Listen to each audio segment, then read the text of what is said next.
Mommy, mamacita.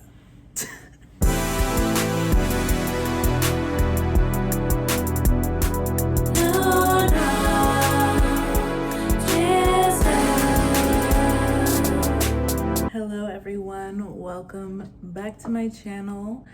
It's been a minute since I've posted, but I'm happy to be back because something drove me to create this video. Like, there's a flame in my chest that's like, I need to talk about this. I need to talk about the synastry between Nick and Olandria, or as the internet is calling them, NICOLANDRIA. Everyone is shipping them together from what I've seen on Twitter, what I've seen on TikTok, and I see it too. I'm like, they do have this chemistry that's kind of unspoken, but since the beginning, since episode 1, you know, I understand what everyone's talking about, but I wanted to break it down and kind of investigate and kind of go through and show you guys why this is happening, why this is being reflected in the human consciousness as a collective. Like, why do we ship them? Because of their synastry. And synastry is everything. Synastry is how the planets in your horoscope are interacting with the planets in somebody else's horoscope. How are they communicating? Do they vibe well? Because your natal chart is basically your cosmic blueprint, your energy that you exude based on the time and date of birth, where the planets were positioned at your time and date of birth. Everyone's different time and date of birth it's like a snapshot of the sky where Mars and Mercury and Venus and all the planets were at that time. So synastry is literally everything. I think it's one of the most important parts of astrology that you need to look into. You can't just look at your natal chart and look at the transits and that's it. No, you need to look at synastry as well. You're gonna wanna look at the synastry between you and your mama, you and your best friend, you and your favorite artist, okay? That's gonna tell you how they're feeding you, what the challenges are, how you get together, how you mesh. It's based on the planets that you have. It goes deep, But anyway, I'm talking about NICOLANDRIA. Nick and Olandria are on season 7 of Love Island, and they're not together. They were for a brief moment. Spoilers, if you haven't watched the show past, I think it was like episode 24, maybe 22, somewhere around there, you should watch and then come back and watch this video about the synastry. But you know, it is what it is. Synastry, an attraction, is what it is, and you can't control the type of attraction you have towards other people because it's based on your chart. So someone that you're attracted to, someone else might be like, why are you attracted to them? Their chart probably doesn't have anything that's communicating well with that person you're attracted to's chart and energy. And I've been studying synastry and astrology for almost 10 years. So this is like my 9th year. Let's get into it. Let's get into their Nick and Olandria's synastry and why NICOLANDRIA is something that the world wants. And they don't see it on the villa, but it's what the world wants. I think that's why the producers gave them that scapegoat, because they would have been dumped from the villa. They would have been dumped from the island. But the producers saw NICOLANDRIA trending since before they were both about to get dumped and was like, let's see, like maybe they should couple up and see if they can explore this. And they did. So first, before getting into their synastry, I'm gonna talk about their charts individually. I don't have any birth times for them, so I'm going from a sunrise chart.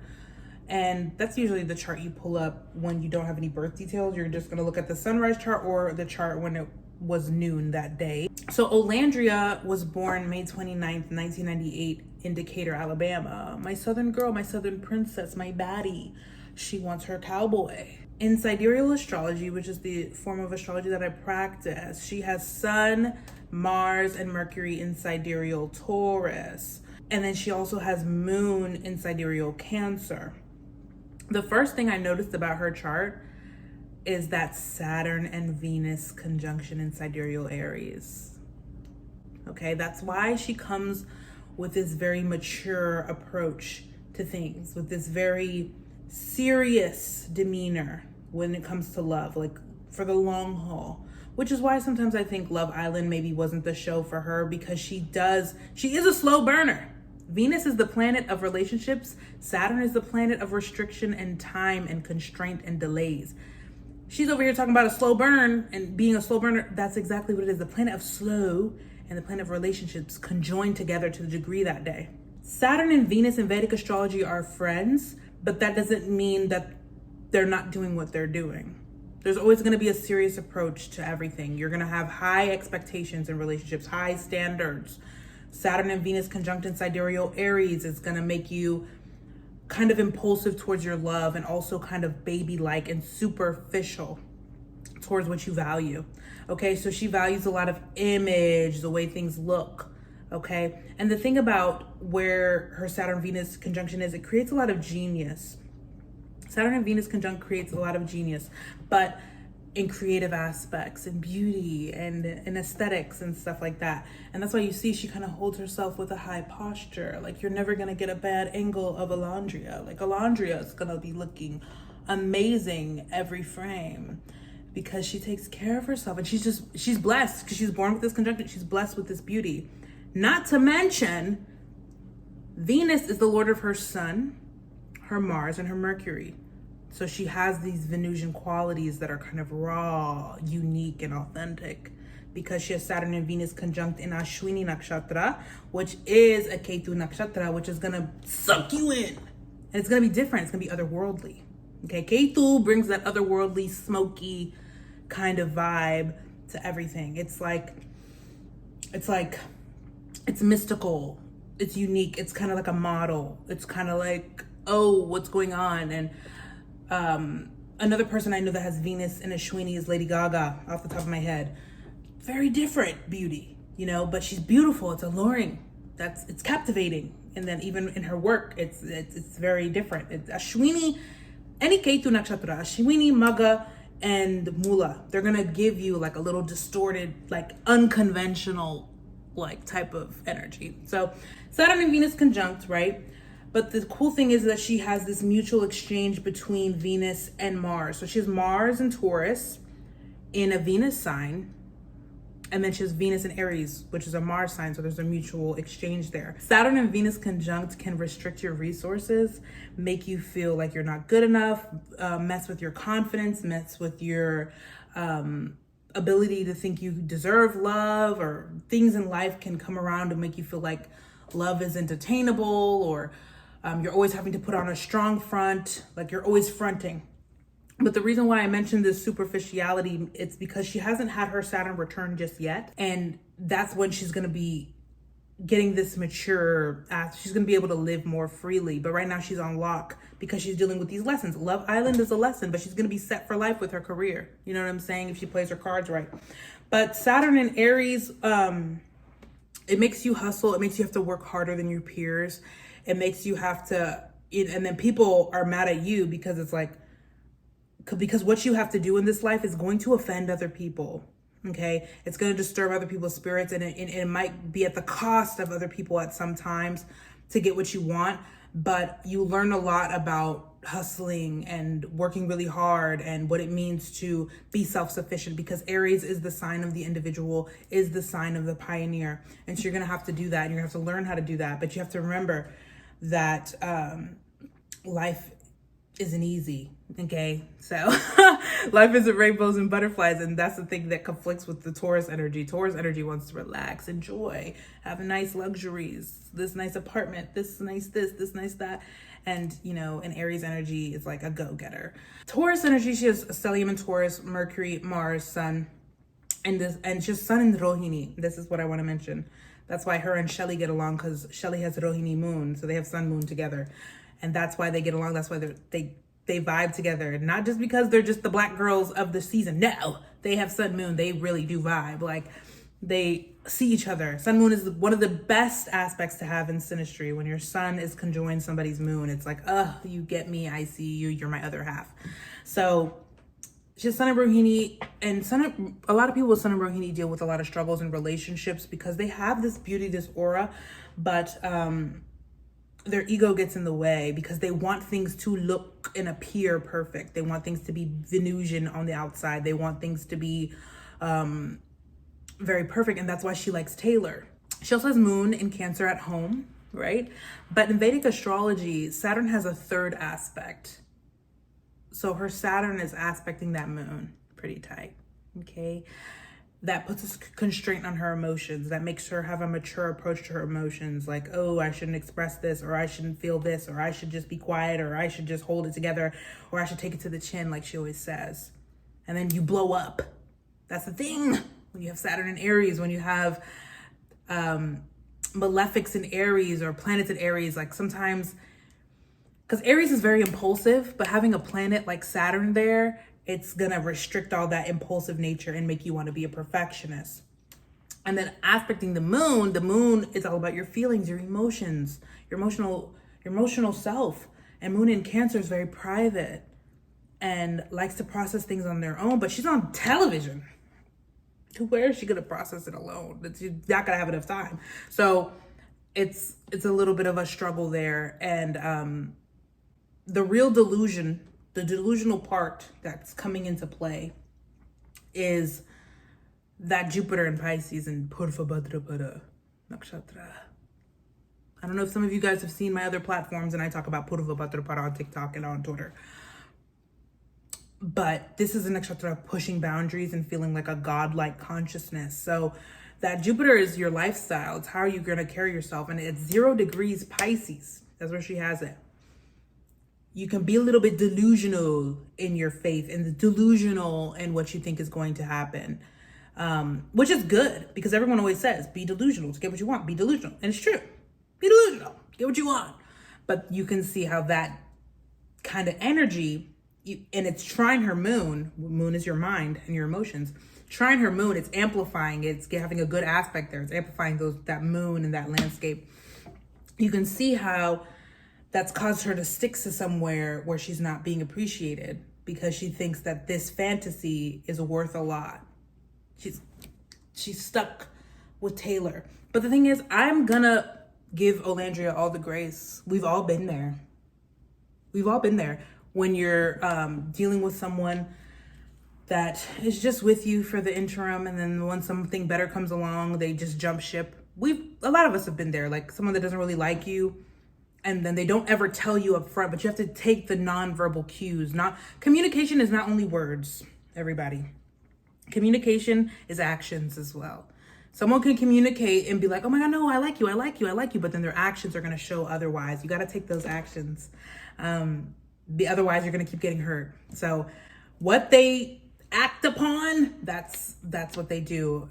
Her couple, Taylor, her little cowboy fantasy, he got up every single chance there was to try to be with someone else. And she should have took that as a cue, like, oh, he's not really in it as much as I am. Maybe, he only started stepping his game up when he was threatened when Jalen, that bombshell, came in and was putting pressure. So that's what I see with her just off first glance. I don't have her ascendant, like I said. So now we're moving on to Nick. Nick is born March 20th, 2001, Jacksonville, Florida. Okay. He's a sidereal Pisces sun and Venus. He is the heartthrob of the season. Mamacita, mami, like laughing all the time. You know what I'm saying? And that's what Jupiter does. It makes you just kind of free and laughy. But he has this Sun and Venus conjoined, which makes him very attractive and beautiful. Pisces are vibe creators, so they can kind of connect with all these other people, but it's scary because it's the final water sign dealing with moksha. So like they're bending realities. I saw what he did to Huda.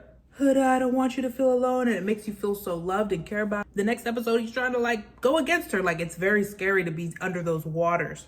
But he's very attractive. So, and that's why he was really trying to keep his options open, because he really does see the beauty in everybody. He has Venus and Pisces. Like he can connect to anyone. Venus and Pisces is everybody. There's no type here. Anybody could be his type as long as they're beautiful, right?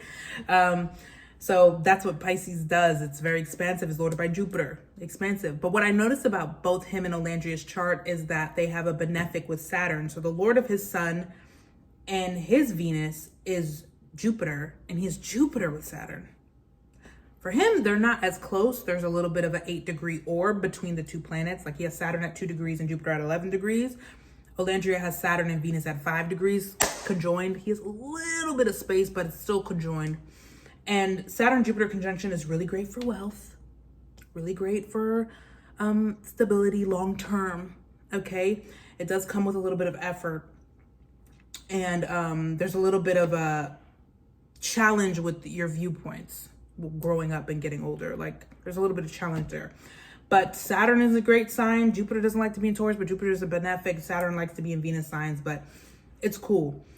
So he has Moon with Neptune in sidereal Capricorn. That's going to give him that dream allure. That's why he's so like, that's adding on to his Pisces. It's like timesing his Pisces, like Pisces energy. Oh my God, you're so dreamy and cool and attractive. And then his Moon with Neptune, and it's even more. He's very imaginative. He's seeing things from a higher perspective. So Moon in Capricorn is seeing things, is innovative and seeing things from a grand scale, like up here. You know, it's not so personal. He's not taking things so personally.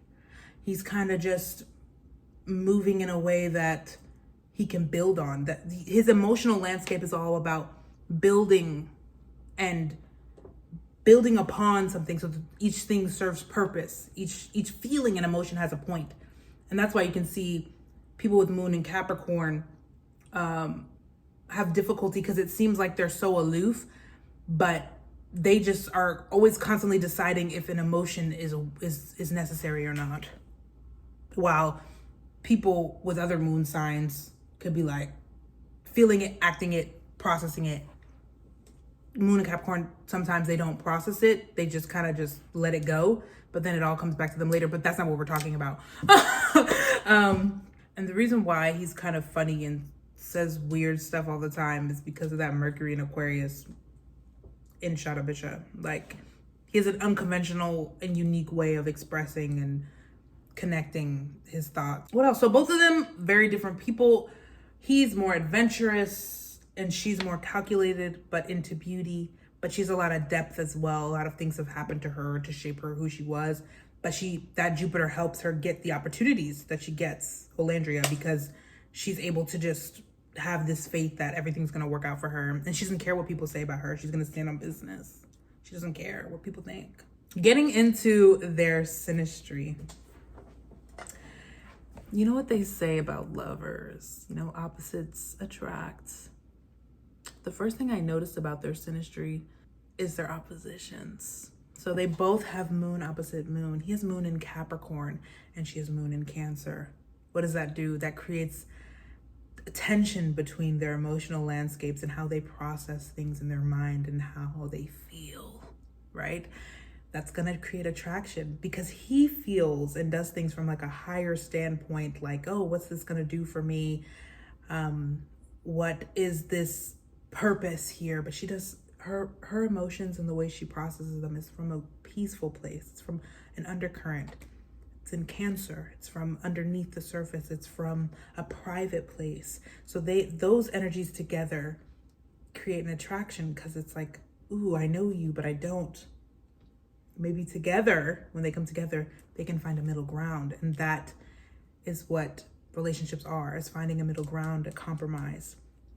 So oppositions create opportunity to compromise, but it's a hard aspect in synastry. It's not an easy one. You have to agree to the challenge. So in synastry, a square aspect or an opposition is gonna be a little bit tough and in conjunction, but the opposition is like, we can meet, but what if? Okay, because it's gonna bring that attraction. The other thing that opposes is their Marses. Her Mars is in Taurus, his Mars is in Scorpio. He acts more out of impulse and sexual desire and intimacy, wanting to get down into the roots. And she's more operating from a place of stability, structure, and what's gonna be lasting long-term and stable. Something that's stable, secure. Mars and Taurus. Taurus is earth energy, it's grounding. Scorpio is investigative, so then boom. So with their moons, it's like this. He's the Capricorn moon, she's the Cancer moon, like going like this. But their Mars is like this. Like she's like, okay, what's stable? And he's like, I want to go down and destroy something. I want to penetrate you, because he's Mars and Scorpio. Those were the first things I noticed. And I'm like, that's why they have this natural attraction for each other. Yeah, we're going to have to look at Sierra too, so you can see the difference between Olandria and Sierra. So, yeah, Mars is your sexual passion, your drive, how you're going, how you're acting upon things, your willpower. That's Mars. Okay. So if your Marses are opposing as well, it's like, okay, so we're feeling in this different emotional landscape, but then our actions are also different. If we come together, we could be a power couple. The thing that causes a little bit of distance between the two of them is that his Saturn is also on her Mars, on her Mercury, and her Sun. His Jupiter is there. We're going to talk about that in a second, but his Saturn is there. So it's putting a little bit of like doubt. Saturn is a planet of doubt as well. So there's a little bit of doubt there. Like, I don't know. And she's about image and stability and how things look, a little bit superficial. He's more, if it feels good, then why not? The one other thing that they have is Jupiter conjunct Sun, double whammy. Her Jupiter is in Pisces conjoined his Sun. His Jupiter is in Taurus conjoined her Sun. But like I said, his Saturn is there as well. Jupiter on the Sun is great because it makes you feel larger than life. It makes you feel like you can be bigger than what you are now, because Jupiter is the planet of expansion. It's going to make you feel like, whoa, I can, my ego's boosted. I feel good with you. You make me feel like I can pull up in a different way. I want to, because Jupiter and Sun are friends. Like, I want to do something. I want to conquer. I want to feel. That's why when they had that opportunity, they gave each other the opportunity to have more recognition on the show. That's why they coupled up. And then he was like, look, I want to actually explore this connection with you. And she was like, huh? And then we're making out in soul ties. Like the vibes are there. So having the Sun trine your moon, it's a natural understanding between how you feel and then how you express. They both kind of understand and appreciate each other in that way. Like, it doesn't matter how anyone else is looking at it. Nick can see Olandria in a different way. Sun trine moon, it's like, you understand my emotional area and I understand how you express, and together we can, if we come together, we can actually explore more and expand on that expression and recognition, Sun, and expand on our emotional maturity and healing, moon. So it's a beautiful aspect. They have a double whammy. They have it in earth and water signs, meaning it can bring us stability, a sense of stability and growth and anchoring, and also emotional transformation and regulation as well. Now I want to see Sierra's. Let me pull up my software real quick. Him and Sierra, there's also attraction there because they have Sun opposite Sun. And this is actually a aspect that I see in a lot of long-term couples, when your Sun opposes your partner's Sun, because that means a lot of your other planets are kind of opposing. There's opportunity for that. But so he really does like Sierra and everything. And her moon is in sidereal Virgo. So she's a sidereal Virgo Sun. She's very calculated. Everyone keeps calling her calculated. That's Virgo, that's Mercury, being very calculated and almost manipulative in a way. She has Sun in Virgo, Moon in Virgo, and that opposes his Pisces Sun and Venus. And his moon trines her moon as well. And then his Sun opposed, and then the opposition creates that tension. And they also have moon Ketu. So his moon is with her Ketu, and Ketu is all about past life connection. There's a sense of familiarity there. There's a pull. It's magnetic and it's smoky. You don't know. But the thing about me, whenever you hear me talk about synastry, I don't really like Ketu and nodal synastry, like when there's conjunctions with it, because it creates a lot of confusion and doubt. Okay. Long term, I just wouldn't recommend it, but you definitely will get the lessons you need to learn. There's a lot of attraction there because there's a familiar space that you're both going to, especially with a planet like Moon Ketu. She has Ketu in Shravana with his moon. So there's that. There's a pull there. And then also in synastry, I forgot to mention this with Nick and Olandria. My most important synastry aspects, I'll put them here.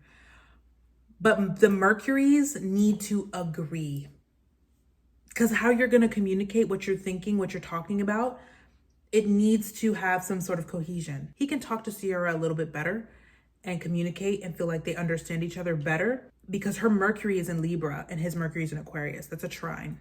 Okay, they kind of get each other a little bit. It creates just like a mutual understanding, best friend vibe. Like I can be your friend, I can talk to you about anything.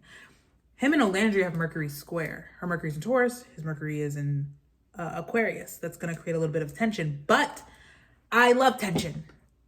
America loves tension. Everybody loves tension. I'm telling you, squares and oppositions create the most opportunity for growth and power because there's a little bit of momentum. Things aren't just easy. Okay, so with him and Sierra, there's a little bit of, there's tension there. And then there's trines between the moons and then moon K2. So his moon is on her K2. So she's really feeling it. Like, oh my God, my past life connection, my lover. When someone else's planet is on your nodes, you're going to be the one stimulated. And then the other person's going to be drawn like, oh my God, like you're pulling me. And that's kind of what you see on the show. You're pulling me. I don't know why I'm so pulled to you. Because there's no, Rahu and Ketu are shadow planets. They're not real planets. But you don't know why. You're like, I'm so pulled. And I'm so invested. And he really does like Sierra. Let's not freaking say that they don't have good synastry. They do. Love Island is full of games and deceit and everyone's kissing each other. But I don't want to make this video too long. I just, wanted to get into it. And I hope you all enjoyed. Bye. See you all next time.